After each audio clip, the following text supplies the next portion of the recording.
The Canadian Premier League season begins on April the 5th with a triple header. We're just a couple of weeks away, so it's time to go team by team to get you set for year number 7. Pacific is up first today. Gareth Wheeler, a busy offseason for James Merriman and company. What is the biggest storyline for you heading into the new campaign?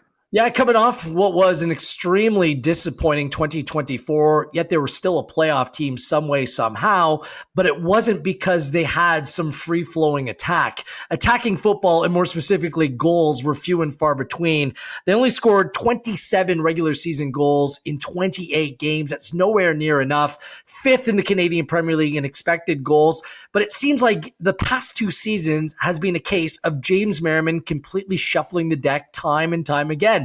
Not just in terms of the way that his team plays, but in personnel. The front three has been a revolving door. He needs to find some continuity, consistency in approach. We'll see if a player like Dario Zanatta, who got off to a slow start, hot finish, whether he can be in the goals. Obviously, they've reinforced that entire front line. But for me, Adam, if this team doesn't show much more bite and consistency in terms of their attack, they'll be a fringe playoff team yet again, which simply is below standard for a club like Pacific.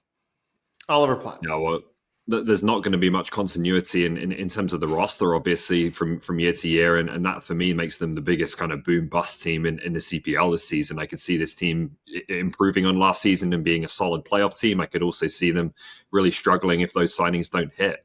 I do think the rebuild was necessary. I think after James Merriman took over from Pamadou Carr, he had an outstanding first season. I think gaining a point on what Carr had done in his last year, that was a real achievement given the players that went out. But since then, 6 points worse in 2023 and another 6 points worse in 2024. It's gone in the wrong direction. I think a big overhaul was necessary. I just don't know how it's going to pan out yet because some of the players down the core of the team are international players that we don't know a lot about. Yeah, just on that, like sometimes they would just park the bus and play very defensive. Was that because Merriman just didn't trust his personnel in attack, or is this the approach that he wants to employ? I don't think that that's the case. I just think that he needs more trust in his attacking players.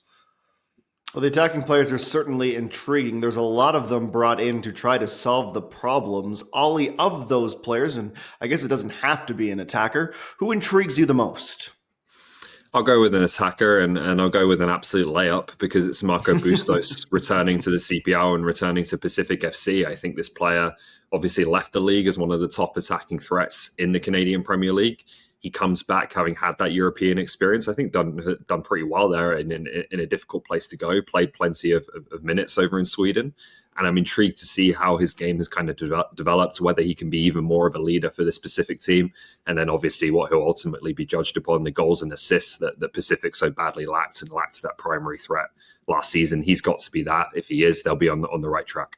Yeah, some interesting midfield additions. Cool to see Caden Chung go back. I think when he's fit and healthy, he's a very good player. Ali Endom coming back in with Quintana. I think their back line's going to be just fine. Ollie's right. It's Bustos and others in attack.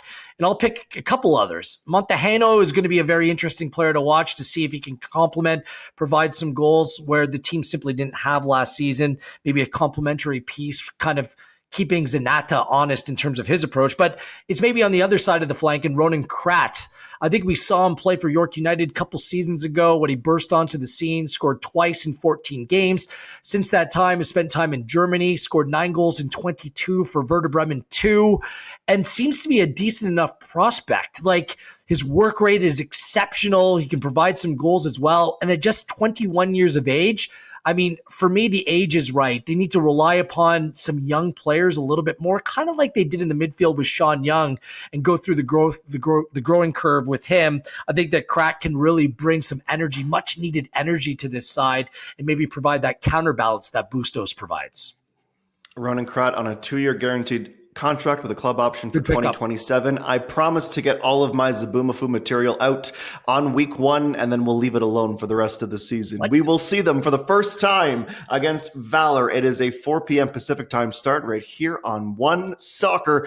We will have more CPL coast-to-coast previews as we get closer to kickoff.